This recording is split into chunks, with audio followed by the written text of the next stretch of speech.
right. Good morning, everyone. Thank you for joining us on what I believe is episode 199 of Blowback, Exposing Imperial Decline.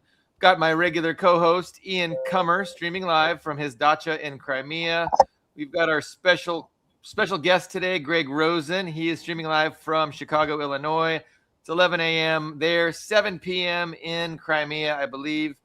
Yep. And we have a title. Our show today is entitled, Is China Our Last Hope Against Empire? Very provocative title. I want to just preface, today's episode by saying we could be living in the most decisive week of the 21st century. I mean, that could be the context within which we are convening this morning. I've catastrophized a few times over our 200 episodes about how important what is going on, but it is really applicable to today and right now. There's just all kinds of news coming out of Telegram, and I think Syed Mohammed Morandi, I think has explicitly warned all the Gulf monarchies to evacuate immediately.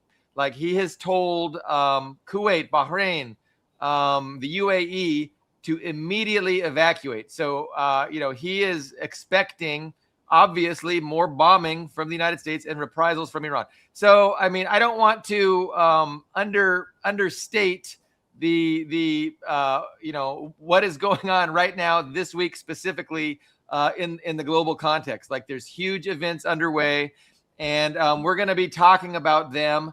And we're going to try and, have some informed disagreement and, just explore the different ways to understand and analyze what's going on. So I think that's very useful. It's enjoyable.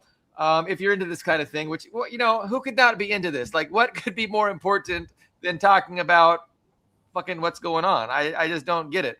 But so having said all that, to contextualize everything from my perspective, I want to start with this Richard Medhurst 30-minute video that he put out maybe a week ago or so, kind of just, not just implying or suggesting, but stating outright what he believes is the Western strategy, or even the United States strategy. Of course, I don't see it.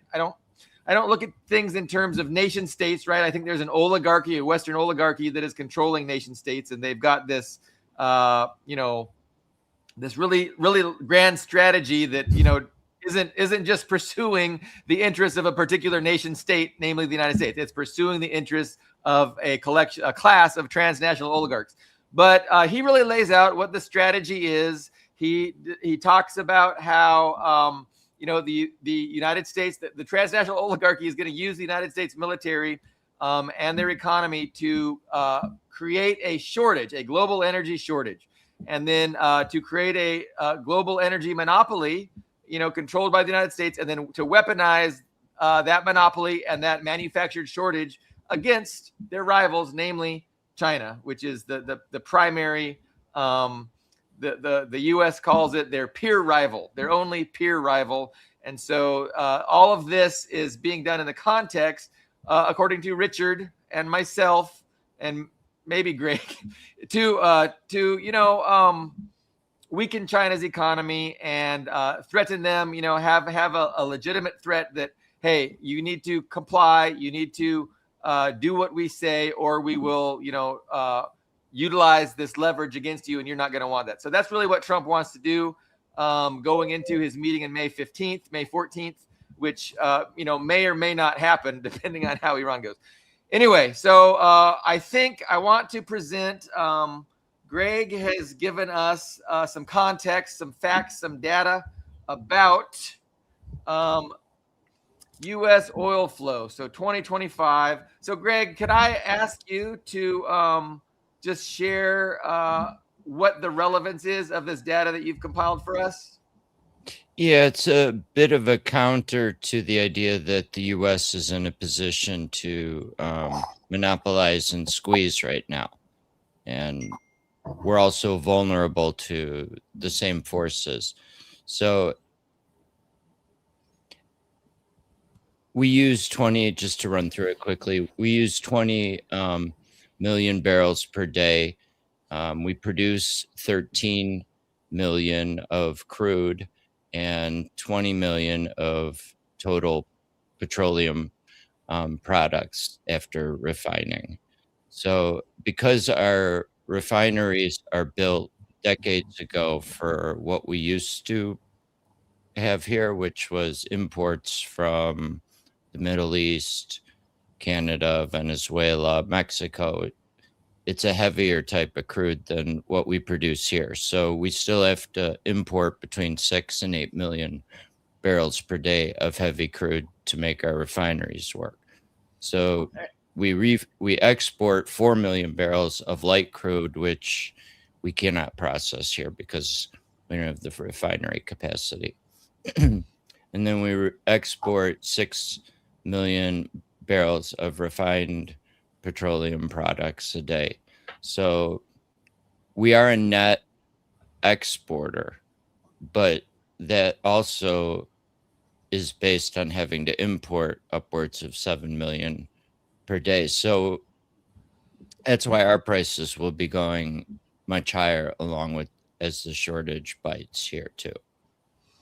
And then And it might we don't explain. have excess capacity to fill much of the demand in the world for either oil or natural gas. But it might explain why we wanted to take over Venezuela, because they have the kind of heavy crude that, you know, our refineries have been developed to, you know, produce petroleum products from. But yeah, so that's interesting. Now, it doesn't take into account our access to Canadian or Mexican or, like I just said, Venezuelan oil. But that's the bulk of the imports, yeah. Yeah, and we do not get a lot from the Middle East. I think only 250,000 barrels per day right now. Something like that. Yeah, and that's what Trump is always saying. You know, we don't even need the Strait of Hormuz, and so you know, it's really being used more for Japan, South Korea, Europe, and China. So Ian has written on his blog promo kind of to today's program, and he discussed his take on the Medhurst video. So I'm pretty much sold on the idea that this is, you know, what the United States hopes to achieve. In, you know, again, really just, you know, manufacturing a global a decrease in the global energy supply, and then monopolizing the scarcity that remains. And so I think they're interested in taking all of the oil production capacity in the Middle East offline in a big war, which I think will happen maybe this week. I mean, it looks like it's going to happen this week. Of course, it looked like it was going to happen 2 weeks ago as well. So, you know, we could be catastrophizing. You know, it's speculation, but I definitely think it's highly possible and maybe probable that there will be a major bombing campaign very soon, and you know, with Iran retaliation, and that would just probably signal the end of West Asian oil energy production, but maybe not.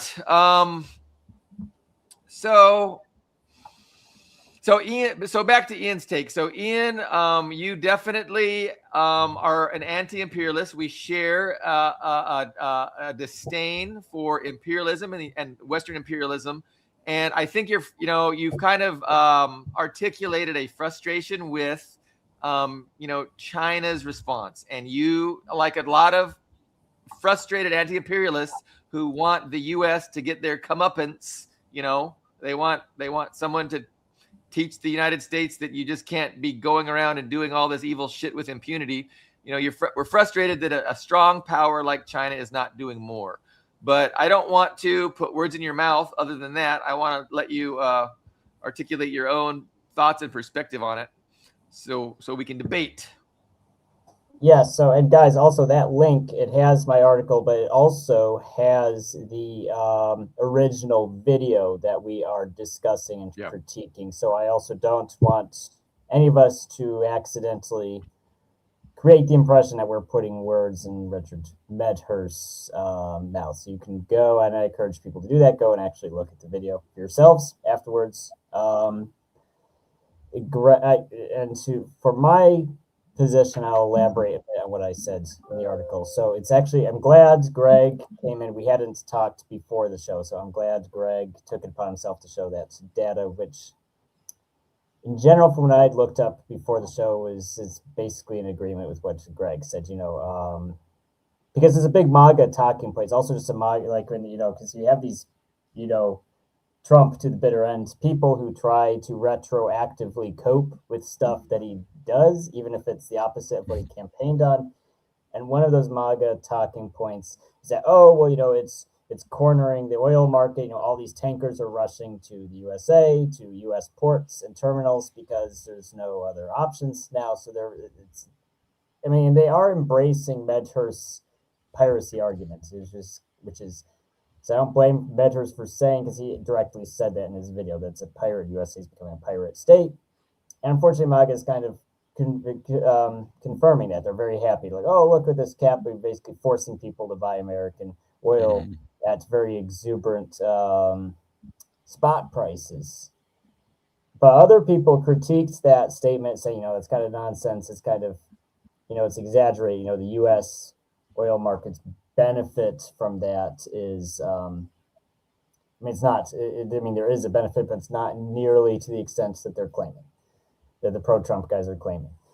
And I think also the anti-imperialist crowd, the multipolar crowd, picked up on that talking point also. And I think that, and that's actually not the first time that's happened. So even opposite ends of the spectrum will sometime, even if they vehemently disagree with each other and have opposite conclusions, but they agree on the same data points as fact. And it's not necessarily true. It is kind of, it is possible to feed off of each other's wrong information. And it does happen. I think that is a case of that happening. We took it at point blank. Oh, it's the U.S. is cornering the market. Well, it's not exactly true. My other thing I wanted to add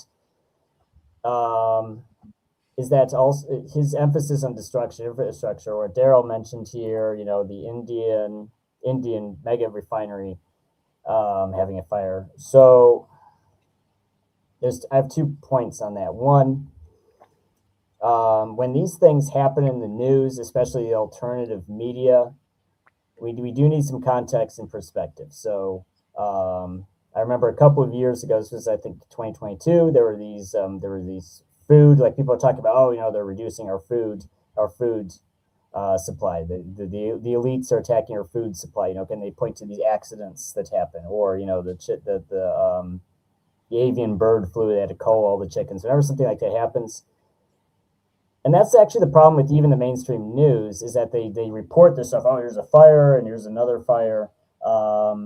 But what they don't tell us is what's the normal rate of those things happening. So when I see these news items of, there are a bunch of, which Medhurst pointed out, there are a bunch of refinery fires. Well, what's the in any given year, how many refinery fires just happen on their own? If it was, then they could give a hard figure. They could say, well, in 2026, up to this date, it's been refinery fires have been, say 50% higher than the previous years. They could give a hard number like that. Like, maybe there is something going on, but they don't do that. They just point to these isolated data points. Without properly contextualizing it. Exactly. They're not giving it proper and contextualization. so I'm not saying they're wrong, but I do want that and I unfortunately don't have the, in that particular industry, I don't have the know-how to really, or the time to really go in myself and research that, but I would like someone to do that before repeating it, because it is an isolated data point without enough context. Not to say it's automatically wrong,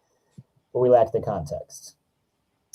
So that's my take on that. And also I'm more in line with what Greg said, both on this show and the previous show, that the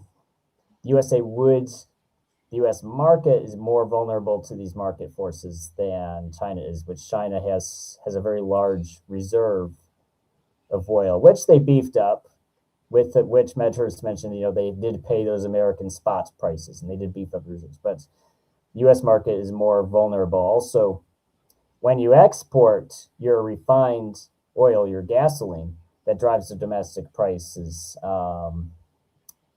Like Russia recently for spring, they actually ended gasoline exports. And a lot of people, that's Right. another example of an isolated data point. People are like, oh, they did that because of the Iran thing. It actually has nothing to do with the Iran thing. They do this every year because it's spring. The farmers need the fuel, and they don't stop oil exports. By the way, the unrefined oil is still exported. It's the refined product that they keep to keep domestic prices down for the farmers. And the problem is, so it's kind of like, so if you apply that to the U.S., well, okay, they could take advantage of this, this global shortage, but that drives domestic prices up. Or they could say, well, we're not going to export. We're not going to export. Which by the way, the U.S. does have the power to do. They have cuts. Like Biden did that. He cut LNG exports, which was really funny because they promised Europe LNG, and then like a month after that, cut off LNG exports to Europe. But you can't take advantage of the global prices without raising your own domestic prices. That's the problem. My last point. I'm sorry, I've gone on for a while, but my last point on this part of the topic is that people tend to treat these accidents and these attacks as permanent destruction of the infrastructure, which isn't true. I mean, Medhurst's video specifically mentioned Qatar, which is which I mean, I wouldn't say that's implausible. There's some sort of scheme about Qatar, because we sort of had a soft like Qatar gate in the news, like they were accusing Tucker Carlson and some of these other conservative figures. Oh, you're working for Qatar, the great mega superpower, global power of Qatar. Kind of hilarious when you think about it. But I was like, okay, well, I can see they want to edge Qatar, which by the way, Qatar is a U.S. ally. They have U.S. bases. They are officially a U.S. ally. It's like that Kissinger quote, there's, to be an enemy is dangerous, but to be an ally is fatal. But that U.S. said, owned, U.S. companies owned like half that big plant that was hit. Mm-hmm. Yeah, and the other problem is that it's just not, these things aren't permanent. It's very unlikely for them to be permanent. We talked about this with the Russian refinery hits. Most of the time it burns for a few days, they put it out, then a week or so later it's back up and running. It's usually not destroyed. The headlines are just like, oh, it's destroyed, and they show the big dramatic photo of the refinery or the storage facility burning, but really it's just one reservoir in a field of reservoirs that caught fire and was destroyed. But the facility itself is like, okay, you blew up one tank out of hundreds. What did that do? Nothing. I mean, it's annoying for the people who worked there, I'm sure, to have to clean that up, but it doesn't, by any stretch of the imagination. I would say though, the risk of demand destruction is much greater than any benefit, because if there's demand destruction, what we mean by demand destruction is if like companies that use fuel actually collapse, just go bust because it's too expensive, that means that demand is just destroyed. So even if you reopen the strait and put all the prices back to normal, the demand does not return, at least not right away, because you actually literally destroyed its demand destruction. So that's my main points on that. I mean, we can segue. I mean, there's more, like Billy Bob was referencing, specifically the China side of it, but that's my take, at least on the data that Medhurst presented in his video. Yeah, Medhurst isn't so focused on China per se, but on the U.S. monopoly, piracy, profiteering angle. Yeah. So, and again, I mean, I'm persuaded that he's probably correct in, what the plan is my suspicion, right? And so, and I like to contextualize that within the greater paradigm of, what is going on. And so again, I mean, I always want to look at everything from the macro analysis level, the macro analytical level, and basically, it's, Western imperialism is in decline. They're feeling threatened by these rising sovereign powers that they don't control. They're feeling displaced. And so, they've developed a comprehensive strategy to deal with those threats. And my assertion is that part of that is, has always been wanting to either, conquer Iran's energy, or if you can't conquer their energy and control it like you control the energy in the Gulf states, then you'll just burn everything down.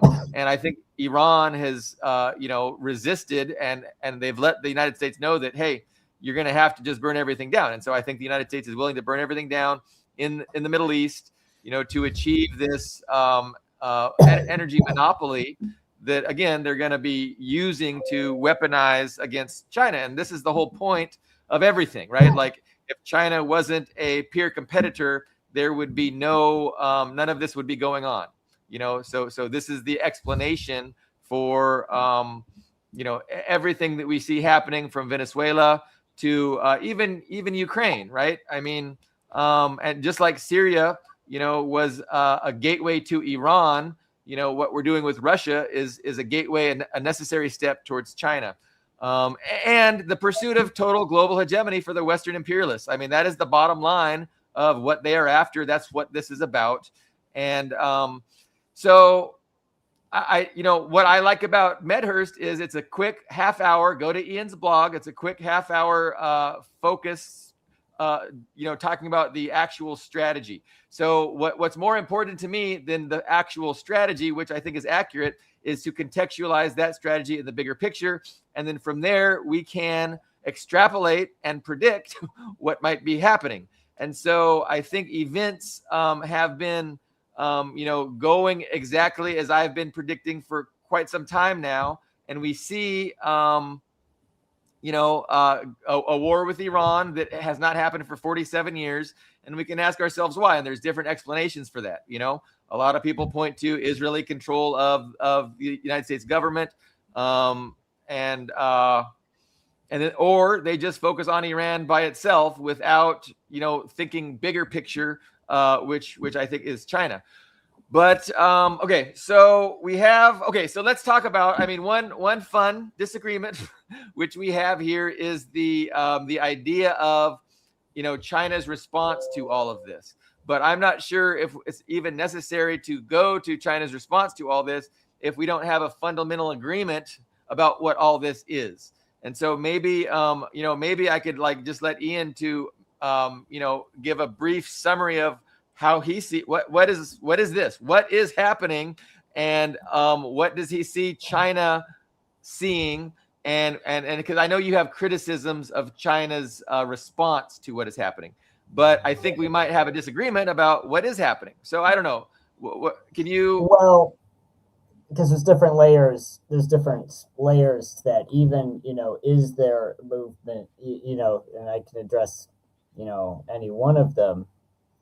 The issue with the grand, which Medhurst did touch on, that's meant to contain China, and there's these different chess pieces which happen sequentially. So they kidnapped Maduro, and then afterwards Venezuela kind of to an extent flip-flopped, and then they moved to Iran, and you can say, okay, well, these are Russia sequential steps, right? Yes, Russia, the shadow fleet, as they call it. My I guess hesitancy to accept that is because it's assigning motive, and we don't know motive. We're not mind readers. We don't even know if these are all as connected as everyone thinks. So I do think it's correct that the attack on Iran it wasn't planned in a day. So I think it's very, and even I remember even when Maduro was kidnapped, we were talking on this show that this was likely a segue into Iran, because that's a logical thing to do if you want to attack Iran, is to do something about Venezuela first. But the grand strategy for it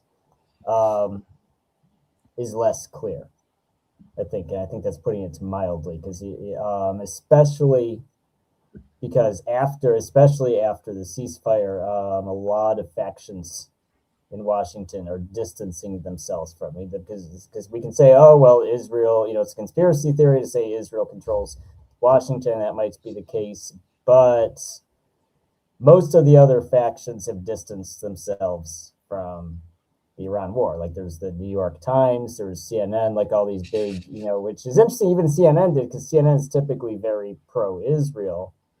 Right, I mean, the whole Congress typically. Yeah, and they're all kind of, they were really lumping it all on Trump's head. And the New York Times article,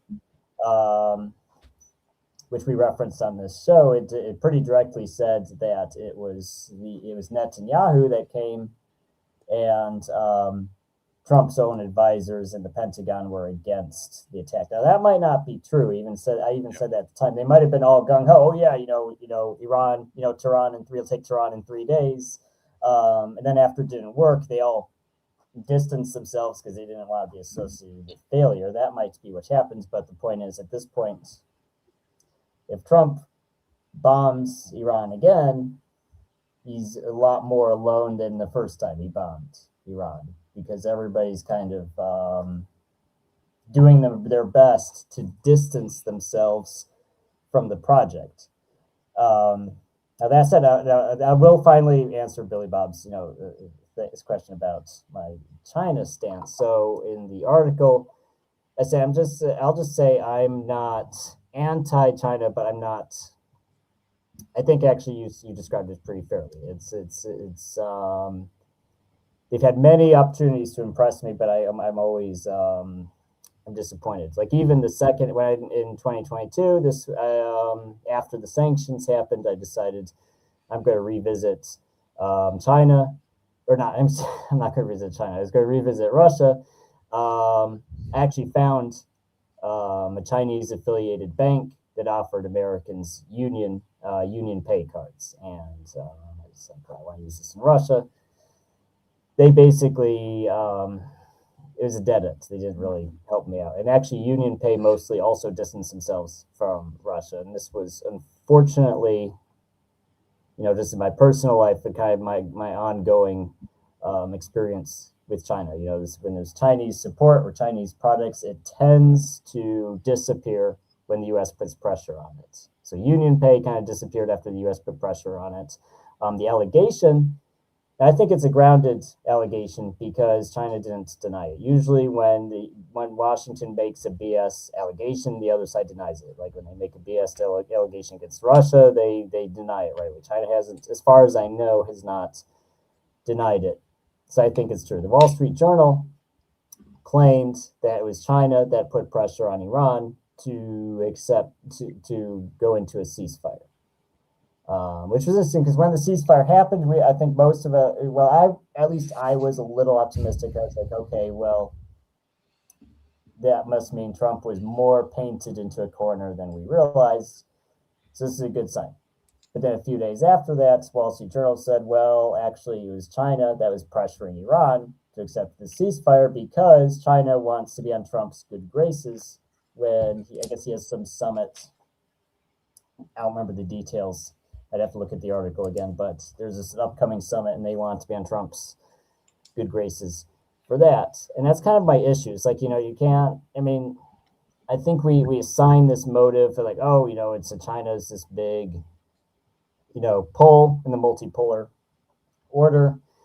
And, they're a cure for, Western imperialism, they're a logical counterforce against it. Well, I don't think that matches with what China's actual policy has been. I don't think they're even mostly in opposition to it. And I think that's the cause, because I posted about this on several other platforms and, other people who, I wasn't alone in that sentiment. A lot of people are frustrated with, because this was actually very not to say Iran should have been used as a proxy or should have been used as cannon fodder. Of course, no one's saying that, but it was a very golden opportunity to basically give Iran the same support Ukraine got, because Ukraine was a couple days into the war. It was they'd apparently suffered several thousand casualties in the first 2 days of the war. They were feeling very discouraged. They were interested in negotiating. Then Boris Johnson did that visit, said, we'll give you all this. And that's very important because people don't tend to keep fighting if they feel it's hopeless. Like there's actually it's a terrible experiment, but these scientists threw lab mice into water and waited for how long it took them to drown. And they found that if you actually rescue the rat right before it drowns, and you put it back in the water, it will last a lot longer because it has this hope that it'll be rescued. So I think when it comes to, not to say people are mice, but if you give a country this assurance that, if you continue this fight to its logical conclusion, you'll have the support to do that. And that's what Ukraine got. So they're still dragging it out more than 4 years later, trying not to drown. It doesn't seem like Iran got those assurances. They might not. I think if Iran had those assurances that, we're going to give you the money, we're going to give you the financial support and the material support you need to fight this war to a logical conclusion, they might not have been. And I don't think it would have even taken very long. And unfortunately, a 2-week ceasefire might make this longer because they have they can't make more Patriot or THAAD missiles in that time, but they can bring in more. They can because once the war starts, you can't ship in more stuff. But now with a ceasefire, they can do that. So yeah, so that's in a nutshell, my take on the. Okay, so you're saying the last point was that there shouldn't have been a ceasefire. Iran should not have agreed to a ceasefire. It was not in their strategic interest. And China forced Iran into doing something that was against their own. I wouldn't put it because we don't have enough information. It's like I mentioned, when the ceasefire was first announced, we're like, oh, wow, they must have really painted Trump into a corner, to a greater extent than we even thought, right? Because, it's unusual for there to suddenly be a ceasefire. But and we don't know what when they say pressure, I don't think we even know what do they mean by pressure. We can't exactly be sure. So I don't want to make the statement too concrete because we just don't have the information to even say that. It's not a promising sign. Let's put it that way. I think that's the best way to put it. It's not a promising sign. It's not an encouraging sign. I do think Iran has the means if it goes back into a hot war. I think Iran has the means, even in the absence of outside help, they do have the means to hold their own. But we can't give China credit for it. That's my 2 cents on that. What was the last thing you just said? I was clearing my throat. Well, we can't. I think Iran has the means to win the war on their own. No, I heard that, and then you said one last thing. But we can't give credit to. I think there's a push to give China more credit than is due. Like I see, China's giving Iran all this help. Well, there isn't a lot of evidence for that. There isn't. They have their own military industrial complex. They've bought commercial satellite imagery from both Chinese and Russian companies. There's not a lot of material. I know, and actually, the USA has made the allegations, actually specifically Russia's helping them, but I don't see a lot of material evidence for any of those assertions. Okay. Do you draw any implications from that, or are you just pointing it out? Like, what does that mean in the greater context? Well, if we're going to paint it as one of Medhurst's statements in that video is that, it's this big, great game between the U.S.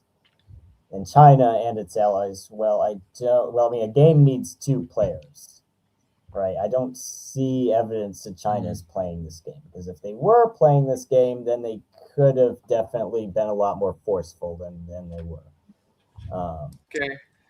Okay. So no, a lot of points, and I should have stopped you after the first one about Trump because it's what we need to discuss, and I think there's a lot that needs to be said about that. So when we go back to the Trump issue, what was his? Oh yeah. So everybody's distancing themselves from Trump, right? But they're only doing it in a theatrical way and not in any kind of a decisive way, right? So there was a vote in the Congress to authorize the War Powers Act, yes. Yeah, the War Powers, and it was like they got one Democrat to vote with the Republicans, and then they voted to not force Trump to declare to go to Congress before attacking Iran again. Was the gist of it. And so this is entirely unsurprising, and it demonstrates precisely what I've always been saying, is that Trump is the ideal candidate to do all these things, and they're going to facilitate him doing these things, and then they're going to try and distance themselves from him and pretend like, hey, it was Trump that plunged the global economy into depression, and we opposed it. They can say that with a straight face because people are dumb. And it's just ridiculous. All right, go ahead. I want to stop you there. I mean, because it's with the War Powers, it's a bit more complicated than that. And it's not necessarily proof that they're working, hand in hand, though they are to an extent. It's the problem we have with especially with the president's ability to wage war, is that the party in power, and right now Republicans have a slight edge still. So they're the party in power. They have the majority. They don't want their guy to lose the power to do that. And they can even get a couple Democrats, because, if there's 50 people in the room, you can get somebody to agree with, basically any statement you make. So they got Republicans. The Republicans don't want to lose that power. Now, the issue is that when you get a Democrat back in office... So you're just speaking in a vacuum? No, because, let me finish. When Democrats get in power, when they have a majority, they won't want to do it either because they want their guy. The Democrats, with their majority, could have easily fixed that loophole where the president could basically just go to war, do whatever he wants. They could have fixed that when Obama was president or when Biden was president. They didn't, because they wanted their guy to be able to invade Libya or do whatever the hell he wants. Republicans have the majority, and it's the same thing. They don't want their guy to lose it. So it's a bit more complicated than just saying, oh well, they're fine with Trump going to war. The problem is they're not happy when the other guy does stuff, but they want their guy to be able to do this. Well, I think that's a liberal view that, discounts the most important reality of that both parties work for the same oligarch class. And so if we understand that both parties work for the same oligarch class, this is how they pursue the interests of the oligarch class while maintaining the pretense of opposition and democracy. Because, again, from the Marxist perspective, this isn't a democracy, it's a capitalist dictatorship. And, they have to pursue the interests of capital while at the same time they pretend to pursue the interests of the American people. So it's a double game. And to me, it's just so obvious how this double game is being played, where, the Democrats give them enough votes to make sure that Trump can go ahead and do what he needs to do while they pretend that they oppose it. So, as I've, predicted 2 years ago, what's going to happen is, Trump's going to do all these things. It's going to be very bad for the economy. And then it's going to allow the ruling establishment to blame Trump specifically and personally. And they can claim that we opposed it. And then they're going to run the Democrats, and then the Democrats will pursue, they'll take over the reins, and they'll run things exactly just the way Trump did after Biden, the exact same way Biden did after Trump, and the exact same way that Trump did after Obama. It's one foreign policy, and it's to pursue full spectrum dominance, total global hegemony for the Western imperialist class. That's just what's going on, and you can see how it is entirely predictable and transparently bullshitty that the Democrats let one of their people vote, so this resolution exactly as predicted, exactly as expected. But anyway, so that's my point. That was what I wanted. That was my response to your idea that a lot of factions oppose Trump. Yes, they oppose Trump with words only, and that opposition is not substantial. They are greasing the skids for the global economic collapse that could happen in a day. But So can I we're jump gonna- in? What, I want Yes, to okay. put it a little, let me reframe it a little bit. Both parties support destroying Iran. I don't know that there was consensus going to war right now was the right thing to do. With Iran, you mean another bombing campaign with Iran, as I opposed mean, the to whole war, taking it to a hot war. well, okay. I mean, you're entitled. There's science planning was underway during Biden, but we also know he vetoed the idea of launching an actual war, Yeah, that wouldn't have along worked with well for every other them president. because, What? again, I think there's a coherent strategy of getting Trump to do it, and then blaming Trump for everything, and then running behind him and continuing without being tainted by everything bad that Trump did. That's the whole point of this charade. It's the charade. But so that's not impossible. I mean, it's not impossible. That's what they're doing. I mean, I think there's I mean, Daryl and Cowley in the comments agrees with you. By yeah. the way. Well, I have a Nazi getting my back. Thanks, Daryl. Oh my I'm God. just kidding, Daryl.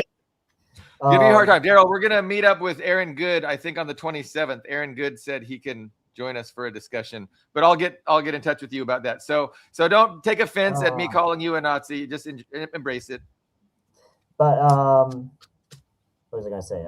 I'm not done. Okay, so, I'm not so done, the, Ian. But the issue is that the material reality is what can Trump do? Because I don't see short of nuclear weapons, which I think which becomes a bigger issue because you're actually risking World War III. Because people can't just sit there and let the U.S. just nuke who they don't like. But what's Trump materially going to do against Iran? I mean, you can bomb them again. Well, they'll bomb the U.S. Middle East, if Middle East infrastructure again, and it's just like it's out. Why would it go better? That's a question. Billy thinks that's Let me address it. I mean, so what I think is happening is there's two things going on. There's the game of perception. Trump doesn't want to own the destruction of Middle East oil. He wants to blame Iran for breaking the agreement and causing it themselves. And so that's why there's some delays going on, and that's why ultimately the entire plan is to either conquer Iran's oil supply, and in lieu of being able to do that, which they can't, they're just going to take all of Middle Eastern oil offline. This is the plan that Medhurst discussed that I've been yelling with my hair on fire for a couple of years now. And I'm really, invested emotionally because I see it happening right before our eyes. But the plan is, again, to make Trump doesn't want to take blame. He wants to pretend that Iran is being intransigent, that Iran had all these agreements. Iran has promised to do this. Iran has promised. And then Iran broke their promises, leaving poor Donald Trump with no choice. And this is really hitting a high fever pitch in the media right now. You see Netanyahu saying, hey, what we're going to do in a couple hours is because Iran's trying to Holocaust us again. This is what Netanyahu said this morning. Iran wants to Holocaust us with nuclear weapons, and that is why we have to do what we're about to do. So it's all about perception. It's all about blaming Iran for the destruction that they have planned on doing and understood a long time ago that is probably necessary. For why?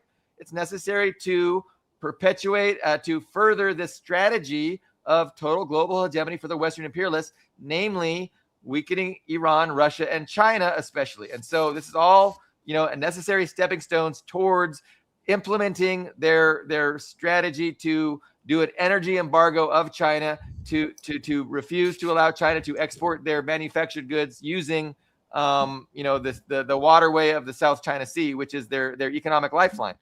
So this is all a necessary precursor to that, but we've seen delays and we're seeing it now. The timing matters, and there's explanations for the timing.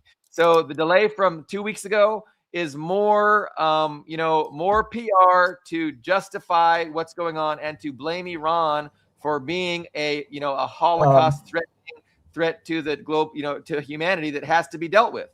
Sorry, my connectivity cut out. So I don't know if I cut out or if Ian cut out or what happened, but and then I was going to address. in Go ahead, this go ahead. article, hopefully you can hear a chart about China's energy use, which also calls into question how much of this can affect China, which I was surprised to see how little they're using fossil fuels for power generation. Well, aside from coal, which they have.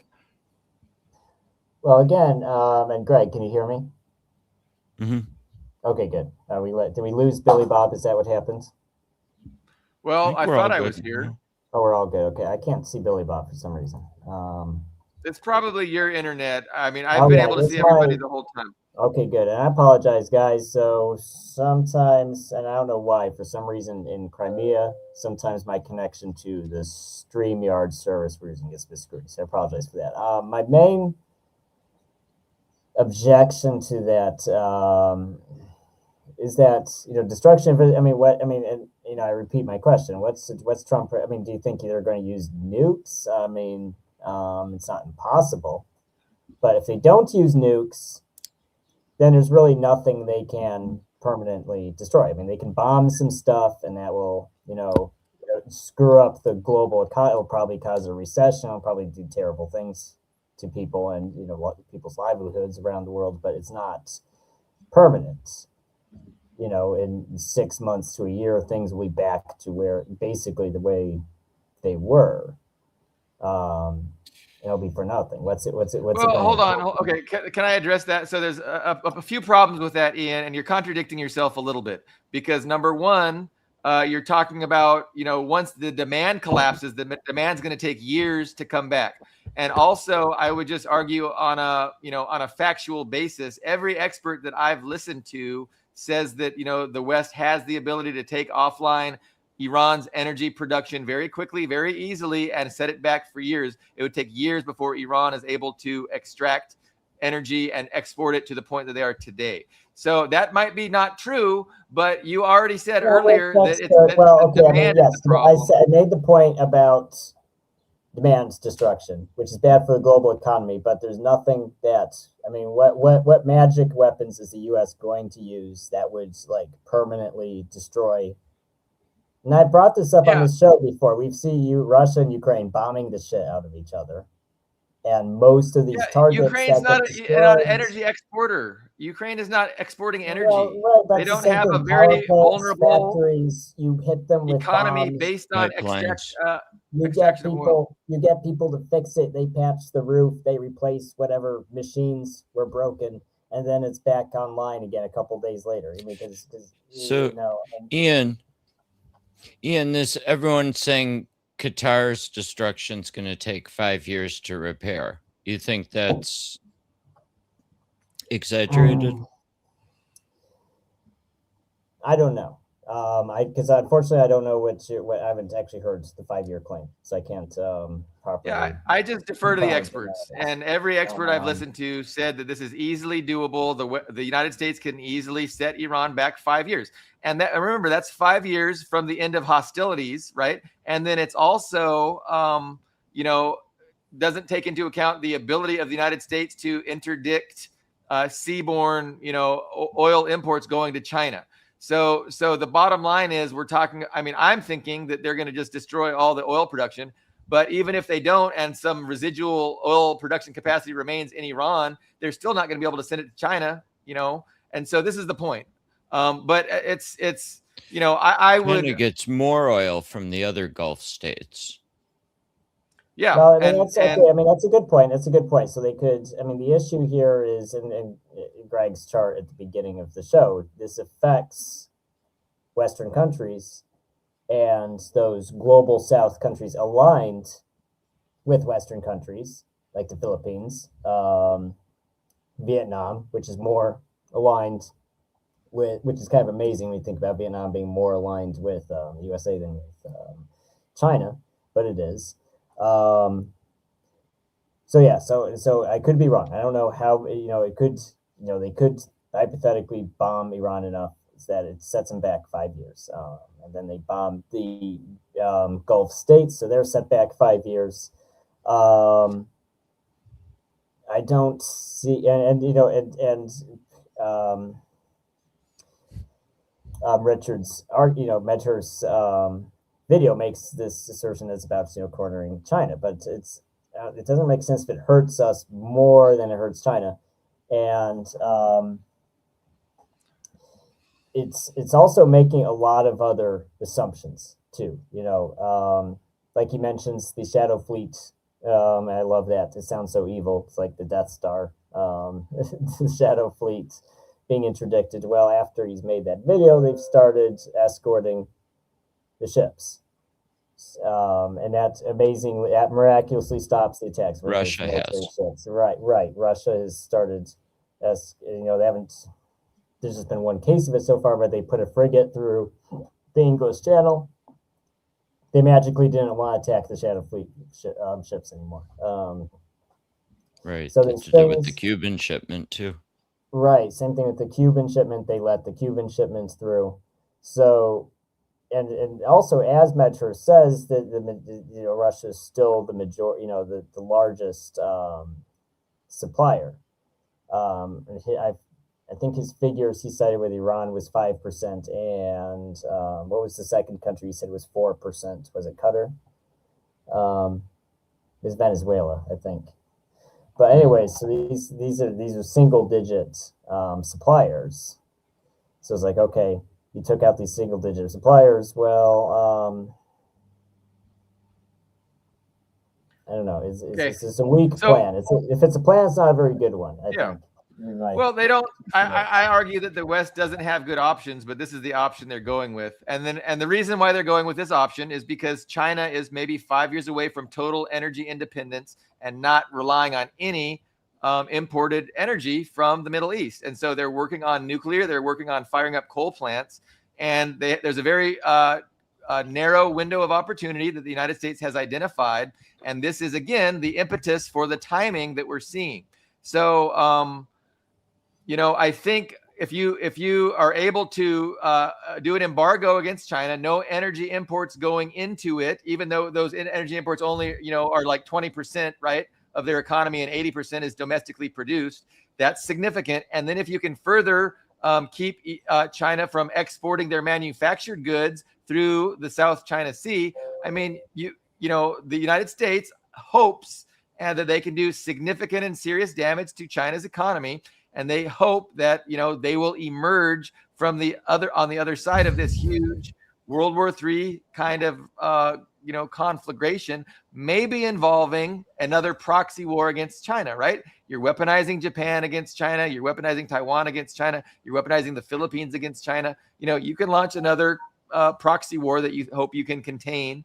And so, I think, again, I always argue that we're at the very beginning of this unfolding, right? Like, I mean, we're seeing it step by step by step. And the biggest pieces of this strategy have not yet been enacted. They have not directly focused their attention to China and implemented their strategy against China directly to, really, go straight at China. We're doing the necessary steps before they do that. And so there's a lot of, this is predictive analysis. I am predicting based on a framework, based on an understanding about the West's motivations.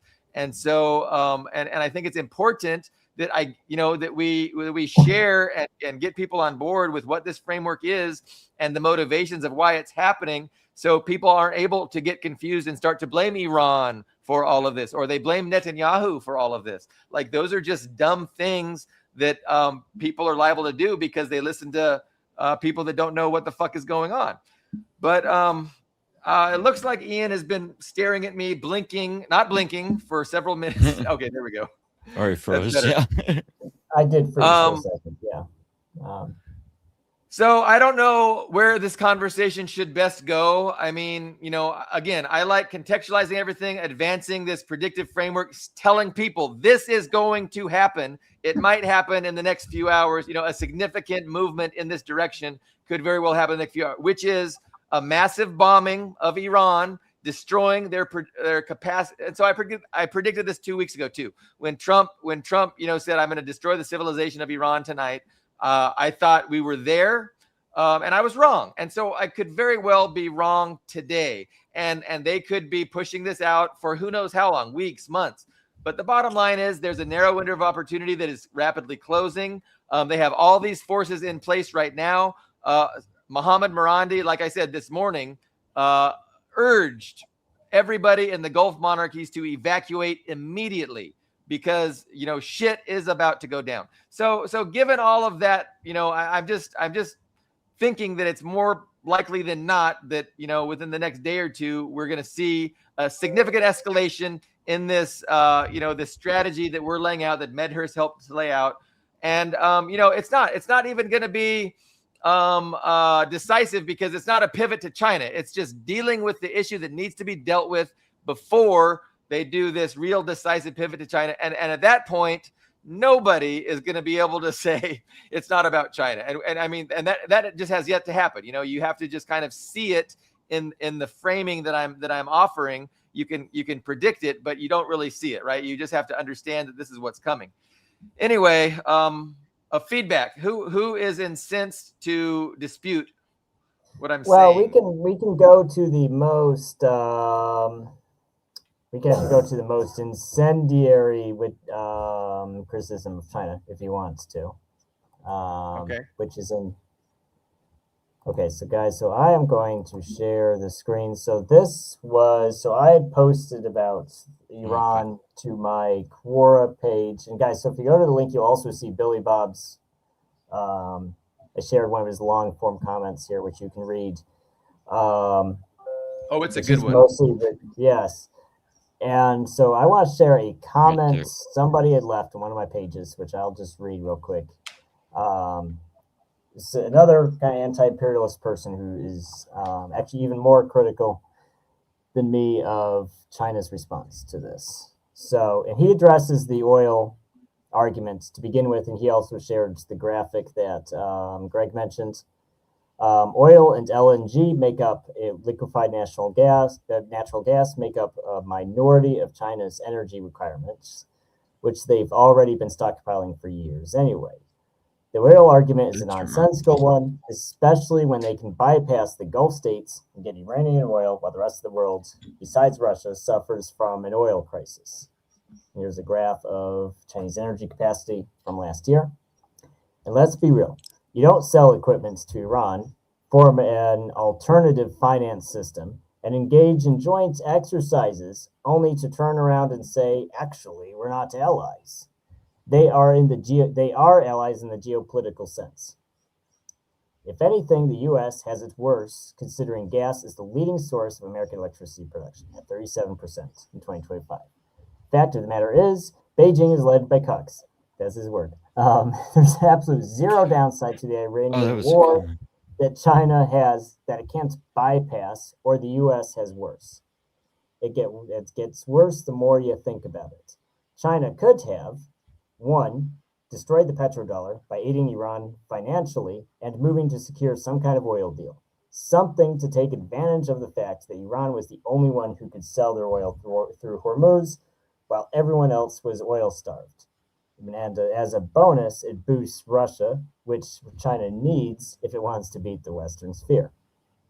Two, strength and coordination with Russia and Iran, military intel, coordinated strategy, etc. Embargo America, the USA, or establish some kind of economic retaliation. More rare earth minerals restrictions, sanctions. They are competing for the superpower spot, after all. And four, invade Taiwan, or at least pressure American bases and allies to stretch Pacific Command thin. And finally, five, establish itself as a viable alternative to the Epstein world order. It did none of this stuff that would be a no-brainer for anyone else. China is essentially not the real protagonist at this point, given how thoroughly they want to sit in the cuck chair. So that's the end of the quote. I want to hear Billy Bob's rebuttal of that. I'm going to stop sharing screen. Yeah, I definitely would like to. Greg, do you want to get in word in edgewise, or are you good with me grandstanding for another long time? Okay. Yeah. So the idea that this person is in a better situation to correctly understand what is in China's interest and what China's strategy is. It's just, I mean, to me, it's just colossally arrogant that any dumb motherfucker is gonna fucking take to Cora and presume to know better than the Communist Party of China, who is responsible for the well-being of 1.4 billion people and has advanced that well-being on a trajectory that's unprecedented in all of human history, that he's going to know better how China responds, how China ought to respond to what is going on. So I just think that's laughable. I think he's a fucking idiot for presuming to fucking that he knows fucking anything. Like, that's number one. And I'm sorry to be rude, to some dumb shit. But and again, like, I think that I understand China's approach, and I think I understand China's strategy, and I agree that China's approach and strategy is the best. Like, they are doing things correctly. And if they were to follow the advice of idiots like that, so that they could prove to everybody we're really anti-imperialist. Thank God China doesn't predicate their strategy on proving their anti-imperialist bona fides to idiot fucking Western leftists. And he might not even be a leftist. Because there's anti-imperialists, on the right wing, the libertarians, those dumb shits. Sorry. I don't know. And on the left wing. So to me, it's just preposterous. It's laughable. And like it I'm gonna do my best to illustrate and elaborate why. But just before I did that, I wanted to just say how stupid this person is to presume that his strategy ought to be followed by this. And if only he could get Xi on the phone, he could let Xi know, hey, stop being a cuck, Xi. Stop being a weak, spineless loser and fucking do what I'm saying to do. Because what I'm saying to do is going to be better for humanity. Shut the fuck up. Sorry. Okay. So anyway, thanks for letting me do that. Basically, so a defense of what China is doing. Okay. Mm-hmm. So China, number one, has time on its side, right? So China is winning. They can sit back and they can watch the Western Empire decline and overextend itself. And the longer that happens, the better it is for humanity.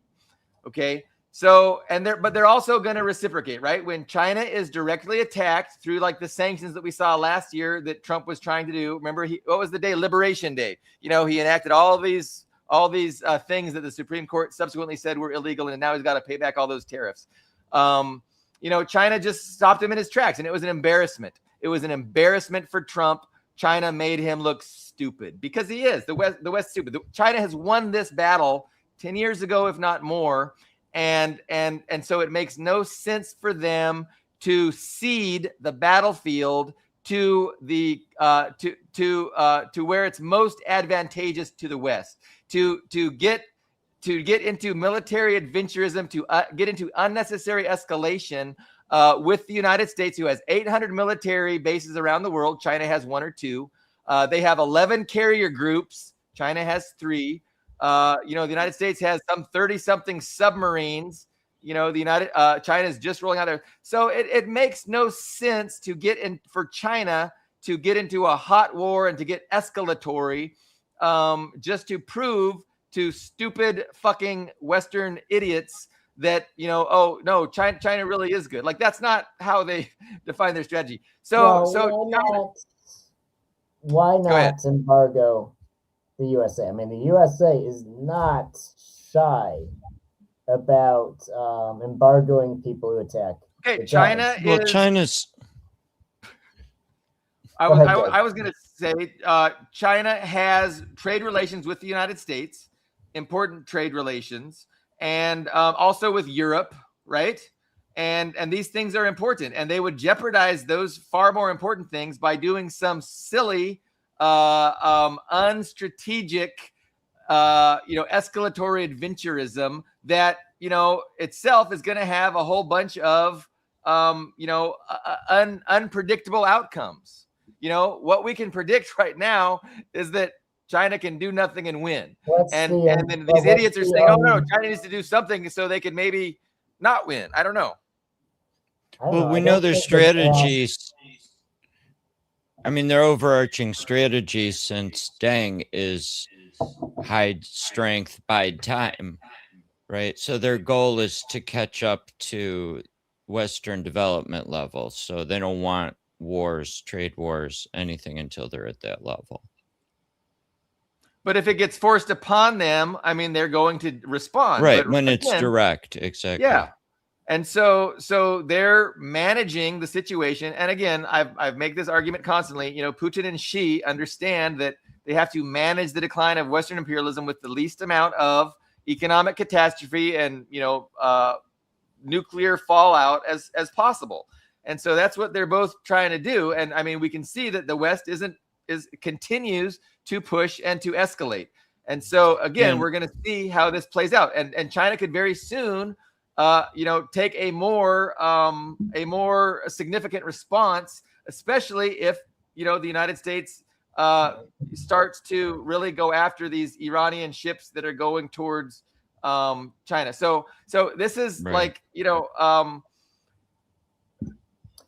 Well, you know, I I'm not going to predict what China's going to do, but I'm definitely going to trust China to know what their best interest is. And I also understand their ideology and I understand their perception of the world. And I think they share the perception I kind of laid out here, and they're defending against it in the best way possible, in my opinion. And we also, you know, if there's anything to the story that China was able to get Iran to take the ceasefire, that assumes there's some support going on behind the scenes, to me, is why would they have leverage? Yeah, and again, I don't think we know enough about the support that China's giving Iran. We don't know enough about the allegation that China forced Iran to have a ceasefire. Like these are claims I totally dismiss. I don't even let them enter into my analysis because they're so, who knows? Like nobody knows what is going on. And so you know, you got to have your analysis, you know, predicated on the fundamentals, and the fundamentals are, you know, China has won, and they just need to, you know, the longer this goes on, the better for China. Why is it escalation to say we're not going to sell rare earth minerals to build weapons to kill our allies? Why is that? Well, I think China has done that, right? It's I not think by China normal logic. Well, I mean, but why, the U.S. why? The U.S. gets very reactive. I just don't think it would be unreasonable. No, I think China stopped exporting a lot of rare earths to the United States. My point is, why not just embargo everything? Well, why? I mean, they're continuing to trade, and you say, well, it's an escalation to stop trading with the U.S. Well, why is it an escalation to not trade with the U.S. while they're bombing the shit out of Iran? And so you want China to embargo the United States, and you say that's not going to be escalatory? It's not unfair if you're an ally to expect your other allies. I mean, they're in BRICS. I mean, I don't know what BRICS is good for if they don't even stop trading with their enemies when they're being bombed. And I will point out we had the same issue with Ukraine. China, well, to this day, China does not recognize Crimea. By the way, I'll just point that out there. They continued to trade, including dual purpose material, to Ukraine, and they did not stop. What made them stop selling to Ukraine was when Trump started negotiating with Russia, because they were scared. They were scared shitless that the U.S. and Russia were going to align against them. That was the fear of the U.S. of being the odd man out in that three that made China stop selling weapons to Ukraine. So I'm sorry, I don't think. Well, I mean, that's an interesting narrative, Ian, but I totally reject it. Like I think it's preposterous. How is it preposterous? I can well, because number one, I don't think China. I think Putin and Xi have a very tight understanding, and they share an understanding of what's going on, and they understand the history of the Sino-Soviet split. They understand that, you know, there's they're neighbors, and that they share a big border, and they're smart enough, and they're adult enough to not, you know, think like an idiot. So I mean, I'm totally confident that there was no concern whatsoever from Xi that, you know, Russia under Putin was going to throw China under the bus. Like I have 1000% certainty that was never a worry in Xi's mind. But you I could mean, have stopped selling earlier. I can come to Moscow. yeah, I will no, show it's you been an ongoing thing, and it's not sales from Chinese state industries. There have been private sales, and they go through It's a third parties, and capitalist country. it's very hard to stop. It's companies. Is it communist or is it capitalist? What are you wanting to change the subject to this? I mean, that's we can, and believe Well, me, it doesn't I'm even happy matter. to. Any state can restrict weapons exports, and they do, including China regulates it. The U.S. does. Yeah, and again, they're alleged dual use, and I'm sure they're getting components for drones. I mean, I don't dispute or deny that that's going on. I just don't think it means what Ian thinks it means, and I don't think it's that significant at all. Okay, well, here's a question. What has China done specifically? That's from one of our comments. I think that's a good question. Okay, so number one, China doubled their imports of Russian goods, and so they might have doubled their exports of Chinese goods to Russia. So they ultimately sustained Russia's economy throughout the entirety of the SMO. So honestly, that's a hell of a lot. And of course, it's in China's interest to do so. But if China didn't do that, Russia would not be okay as okay as they are. And so I think just bankrolling and providing a solid foundation for the Russian economy by doing that, it just shows that they are inseparable and they are in lockstep in their resistance to Western imperialism, and they understand that the West is trying to destroy them, and they're as long as that continues, they know that they're stronger together, and that's just the obvious reality. So what else has China done besides just? It's true, China and India were very happy to to buy Russian oil at a very steep, almost at cost discount. I would think an ally. Yeah, was Russia happy to sell it? Well, Russia didn't really have a choice, did they? They were. What do you mean? Did China have a choice? China had a choice. They didn't have to buy Russian energy. I don't know. I mean, I think Russia was more than happy once their export market in Europe was overthrown. 5 minutes ago, we were like, oh, well, cutting off oil imports to China is meant to put pressure on China. Now you're saying, well, they could have chosen to not buy Russian oil. Well, okay. I do think one of these days China could have chosen to side with the United States against Russia, and China did not do that. China chose to side with Russia against the United States. Against Russia all the time. What are you talking about? All the time. Every time the U.S. threatens to sanction China, they fold like a paper bag. Like a paper bag. There's no union pay because they fold it. When a Chinese institution is trading with Russia, the U.S. Treasury says, hey, stop that or we will sanction you. They back down 100%, not even one exception, not even one single exception of China not backing down when the U.S. threatens them with sanctions. So your geopolitical analysis is that it's the United States and China and Europe against Russia, and Russia is all alone. So, and I just think I think that's preposterous. I think that's silly. How is that preposterous? So when has China not backed down against sanctions? Can you give me one example? Well, Iran. I mean, what China does is they move it over into, like gray market. They have those private refineries who they, who get in trouble where the state owns stuff, avoids it. The teapot refineries India does are the same sanctioned thing. and stuff. India does the same thing, but I don't see on the show that India is, a global power, that India is the pole of the world. I mean, what makes China stronger than India at this point? I mean, because Well, their economy I is mean, I about would 6 say times that, as bigger. the only anti-imperialist power right now on the planet is actually Iran. They're the only ones who actually sacrifice blood and treasure unselfishly to help other countries. It's not China or Russia right now, unfortunately. excuse me.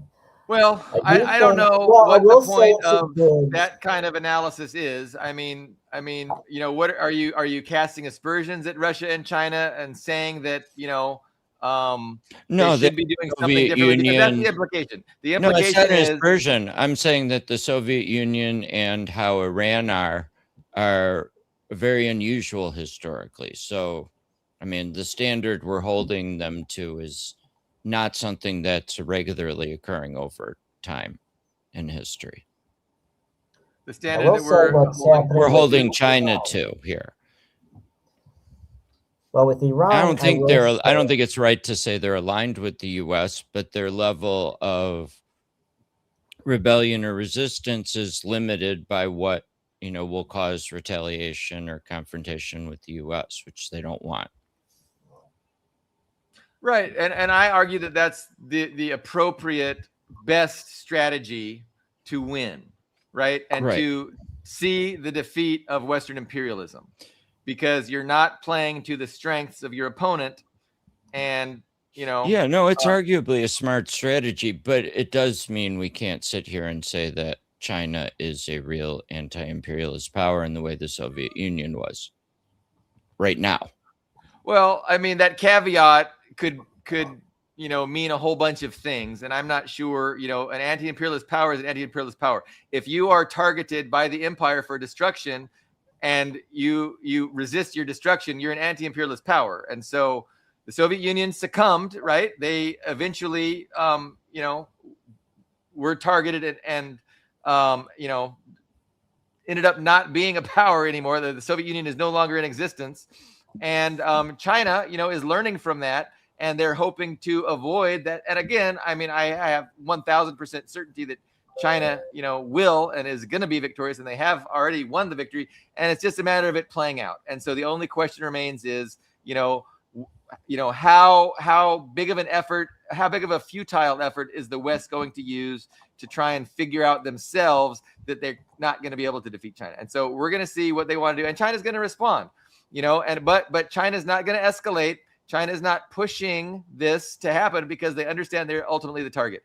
But it's just weird. I mean, it's just a totally different understanding of things to hear Ian say that, China has aligned itself with the United States against Russia. It's just upside down and turns everything on its head. And I don't know where, what framework leads to that kind of an understanding, or, what it's predicated on. But I don't think Putin sees things like that at all. I think Putin sees things pretty much how I see things, how I'm explaining things, and I think she does as well. And I think the leadership in Russia, the leadership in Iran, the leadership in China is pretty much on the same place as I am, and as Richard is. I think they understand that there's going to be this effort to monopolize global energy, to weaponize it against China.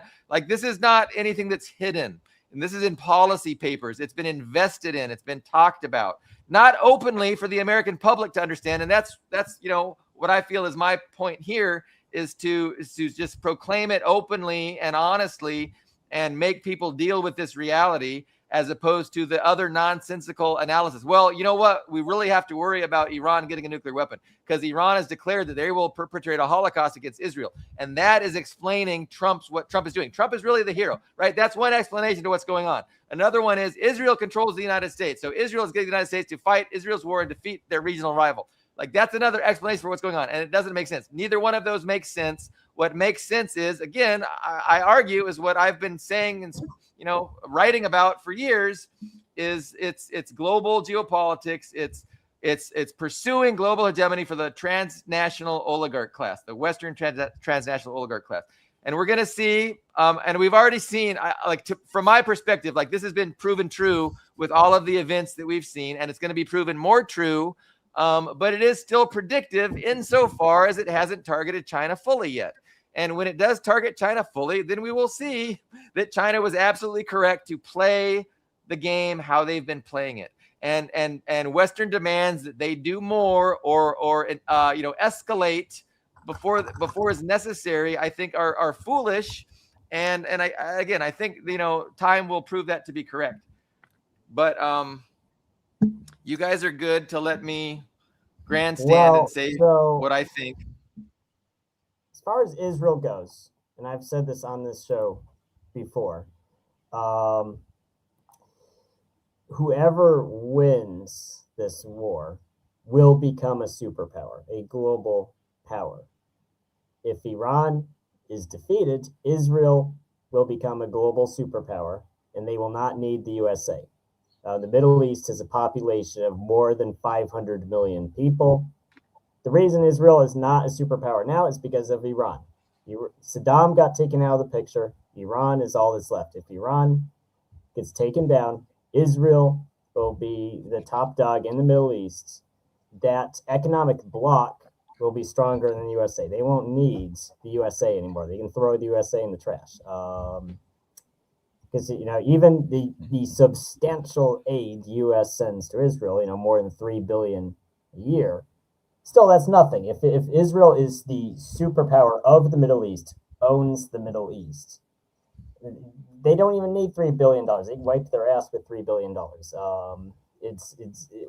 But if Iran wins, they will become a world power. They will emerge from this war as a serious world power that is in the peer group of Russia, USA, China. They will have to be respected as a world power if they win.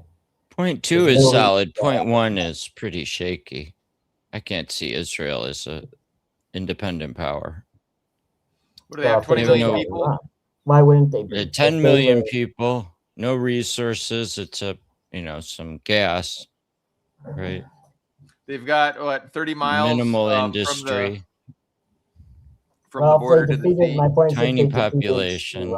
If they defeated Iran and they were just in control of the Middle East, they had Greater Israel, as they call it.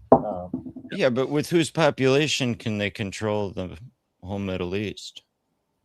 No, because the Gulf states are already in Israel's pockets right now.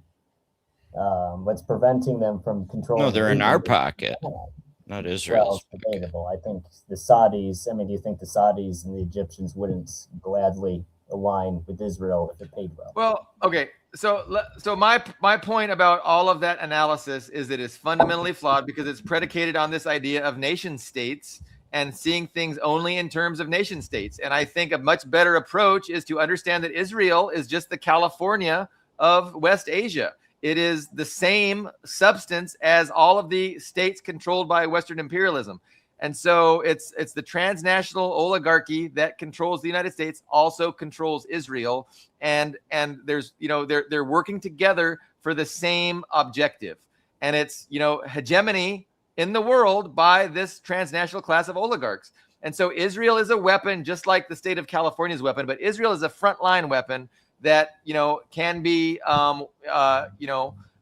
exploited, utilized, sacrificed, weaponized, in furtherance of this agenda of global hegemony. And of course, we know the Middle East is a very important region of the world. So much energy, comes from there that the world consumes. And so again, what we see is Israel being weaponized, and they ultimately Israel might be utilized to hit Iran with nukes. I mean, that is a possibility. I definitely can't rule that out. But we see how Israel is being weaponized as the a land-based aircraft carrier of Western imperialism to attack this intransigent sovereign rival that threatens, Western global hegemony. And so to speak of it as if that is not true, and as if there's nation states, and as if the United States is China. Is China a nation state? Or is it the global plural? Is China a nation state? No, China, like Iran and Russia, they're sovereign, independent nation states that resist, Western imperialism. But Israel isn't. Israel is owned by the Western imperialists. Right. Israel is a colony. I mean, it's there. So they're no different than the colony of California. And so to see them as a distinct, separate nation state is buying into a liberal framework that is not predicated on reality. And liberalism isn't predicated on reality. But you've heard me make this argument before, Ian, so I don't know why you're looking so perplexed and confused. Well, I say this all the time when I talk about liberalism. When I pose this question to the Chinese, the English-speaking Chinese, they all tell me that, Iran isn't their concern, Russia isn't their concern, it's just China. She has told you that? Yes, Billy Bob. She personally told me that. I mean, who cares? What about your anecdotal evidence about individual English-speaking Chinese means nothing to me. On what she does. I mean, it's like why do you know what she does or doesn't? Well, I think I share his ideology, right? I think I share his fundamental ideology, his worldview, and of the Communist Party. Like, that's it. I mean. And that's something Westerners have no idea of. They're so ideologically ignorant.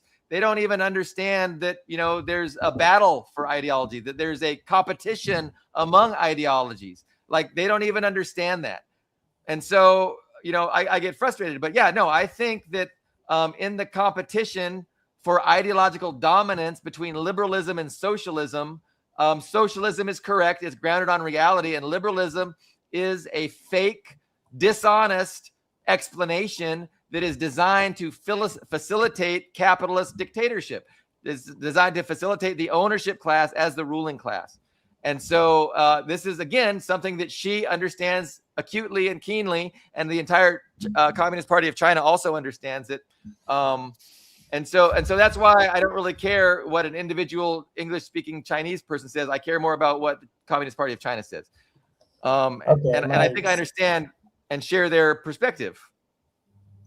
So the second part of my statement, that was the first part. So the problem that Russia, Iran, and China and everybody runs into is that anytime you give concessions, the U.S. takes it. And I think it's actually not even just a U.S. thing. It's any predatory mindset will take it. Will perceive it this way. If you give concessions, they say, well, if I keep doing that, I'll get more concessions. That will inevitably leads to a hot war, because they just push and push and push until you get to the point where you either have to just collapse or you go into a war. And that's what Iran got thrust into. That's what Russia got thrust into.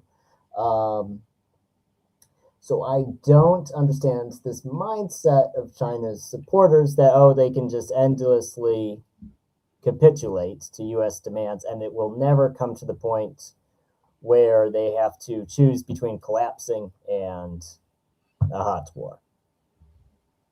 Because I don't look at China on the map. I don't look at China on the map right now and see that they're in a strong position. Their neighbors, except for Russia, are mostly aligned with the USA. Russia is in a hot war itself. So Venezuela's folded.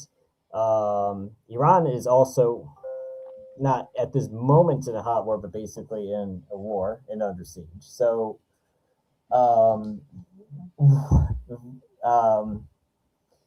who does China have in their? North Korea is